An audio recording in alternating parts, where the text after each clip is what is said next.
First tonight, these notorious pictures helped change the course of the Iraq War. The graphic photos of Iraqi detainees being mistreated by their American captors severely damaged the moral standing of the US mission and dented America's reputation around the globe. 7:30 can now reveal an Australian link to Abu Ghraib that's never been detailed before. This man is an Australian military lawyer who helped the Americans deal with previous allegations of mistreatment at the prison. He was also involved in denying the Red Cross access to high-priority prisoners. Tonight, the documents that show exactly what happened and how the Australian Parliament was never given a full account of events. Jeff Thompson reports, and a warning, some viewers may find images in this story distressing.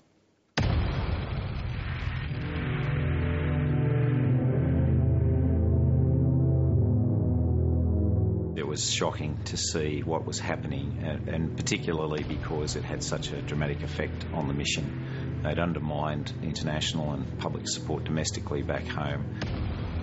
And also it feeds in, obviously, to your enemy's themes and narratives. There is no doubt that the global publicity about Abu Ghraib made things worse, more dangerous, less safe for our Defence Force personnel, not only in Iraq but now in Afghanistan. That's flowed on. An Australian Army lawyer, Major George O'Kane, was working with US forces in Baghdad from July 2003 until February 2004 and visited Abu Ghraib prison 5 times. Major O'Kane never personally witnessed abuse, but first learned of its possibility when his US commander ordered him to respond to an October 2003 International Committee of the Red Cross, or ICRC, working paper. There's an allegation of mistreatment in that report. The thing that stuck in my mind was, panties on the head was a source of humiliation and verbal abuse. Laying naked in the cell with a MRE packet covering their genitalia. That's like a little meal pack. Yeah. Major O'Kane did not refer the October Red Cross allegations to his superiors in Australia until after the photograph scandal broke in April the following year. The first I, and to my knowledge, ministers knew of the serious abuse allegations was in April, Mr. Speaker. Now, Defence Department documents obtained under Freedom of Information laws reveal the true extent of Major O'Kane's involvement. Not only was he dismissive of the Red Cross working paper allegations, but in January 2004, Major O'Kane was directly involved in preventing the ICRC from visiting 9 detainees in Abu Ghraib's cell block 1A, where the most disturbing pictures were taken between October and December 2003. A transcript of a Defence Department interview with George O'Kane, recorded in June 2004, reveals that he personally told ICRC representatives visiting Abu Ghraib that they'll be prevented from interviewing 9 persons in cell block 1A and 1B in the hard cells because they're undergoing active interrogation. We won't be giving you access because of imperative military necessity. Now Parliamentary Secretary for Agriculture, Fisheries and Forestry, in 2003 and 2004, Mike Kelly was Australia's most senior military lawyer in Iraq, advising the Coalition Provisional Authority. There is a legal principle that says in circumstances of military necessity that access can be withheld. But certainly all I can say is that you need to adopt a very strict approach to that because that can also lead down a slippery road itself. But it's very important to ensure ICRC access at all possible times. Who knows where the slippery road led in January 2004, when Major George O'Kane had this view of Red Cross access to prisoners. They're undergoing active interrogation. And if you break someone down or persuade them to give up information, you don't need them drawing strength from an ICRC visit. We don't know precisely whether the people that were shielded from the ICRC visit were in fact tortured or mistreated. What we can say, however, is that some of the worst abuses occurred in cell block 1A, where these people were being held. If you turn to this page here, you see that he says that there wasn't sufficient detail or safeguards in place in the manual to stop. Solicitor Edward Santo is Chief Executive Officer of the Public Interest Advocacy Centre, which won access to the hundreds of pages of documents after a 6-year FOI battle with the Defence Department. The Department of Defence was very clear that they did not want to provide the documents to us. It did require significant pressure on the ADF to surrender those documents, and only when we entered into the appeal process did we actually achieve success. If Major O'Kane helped shield Abu Ghraib's interrogators from exposure, so too was he protected from parliamentary scrutiny back in 2004.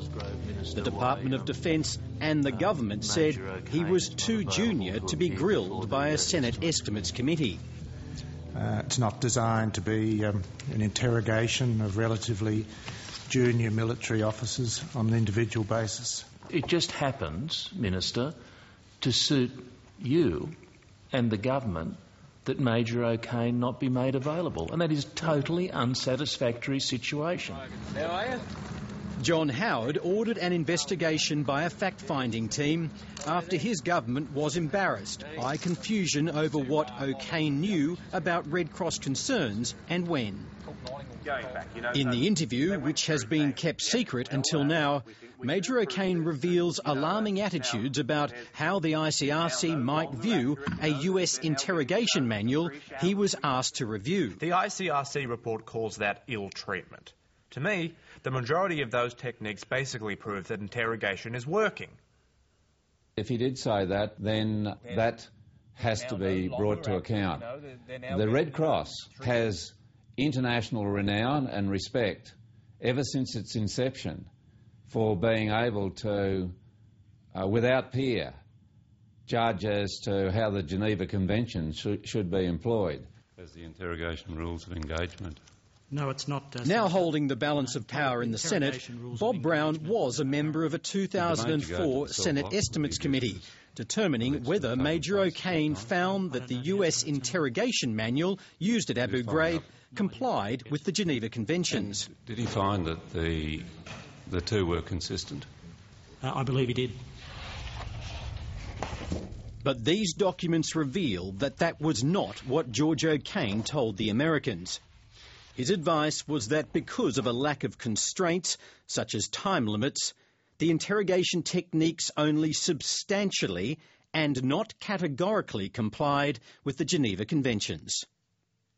In my opinion, there wasn't sufficient detail or safeguards in place in the manual to stop, for example, a certain technique going too far. Anything can become, maybe, torture eventually. When asked why the Americans sought an Australian legal advice at all, Major O'Kane said it was to provide top cover for a unit already being investigated for a detainee death in Afghanistan. What do you mean? What they really wanted was someone to take responsibility higher up the chain of command, higher than legal, for someone to take responsibility for their interrogation techniques. So this is an interim advice. More than that, O'Kane reveals that contrary to Australian government policy, he did not believe that Abu Ghraib's detainees were entitled to the full protection of the Geneva Conventions. They exploit the Geneva Convention and take refuge in the civilian population as a non-combatant in order to launch their attacks. Well, they don't get the protections that are in Geneva Convention 3 and Geneva 4. They don't get the privileges. It should have been made abundantly clear to every member of the Australian Defence Forces that this nation will not brook any breach or apparent breach of the Geneva Conventions. Mike Kelly agrees that coalition forces simply got it wrong at Abu Ghraib and says their actions were inconsistent with his own advice to the Coalition Provisional Authority. My clear advice to them at the time in Baghdad was a level of coercion that a civil policeman could apply in this situation should be their, if you like in military terms, their left and right of arc, the limits of what they could do. And that wouldn't include putting women's underwear on men's heads? No, I think those sorts of things go beyond the pale. George O'Kane says he saw no connection between the allegations of mistreatment he read in the ICRC report of October 2003 and the photos of abuse at Abu Ghraib published in April 2004. Mike Kelly says the worst abuses began when a team from Guantanamo Bay arrived in Baghdad in September 2003. The whole regime was suffering from a very poor lack of preparation and a very bad tactical approach and strategic approach to counterinsurgency. And then, of course, when the added element of this Guantanamo team came in, then, we really went down a very dark road. If Major O'Kane never personally travelled down that road, he may have helped others on their way. At the very least, Australia's mysterious man in Abu Ghraib appears to agree that when it comes to interrogation, the ends sometimes justify the means. The point is, there's children who no longer have mothers and fathers because they've been killed. If someone's feelings are going to be hurt for a short period of time in order to get that information, then personally, I think you've got justification. Since his service in Iraq, George O'Kane has been promoted to Lieutenant Colonel. In the harsh light of what the documents reveal, the Public Interest Advocacy Centre is calling for a full public inquiry with Royal Commission powers. We're asking a lot of our soldiers in Iraq and Afghanistan. However, they need to be properly guided so that they can comply with international law and the Geneva Conventions.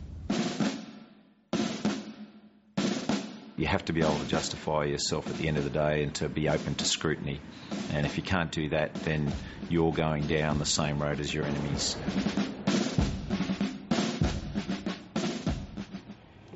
Jeff Thompson with that report, which was produced by Rebecca Bailey. We approached both Lieutenant Colonel O'Kane and Robert Hill for responses to that story, but neither was available.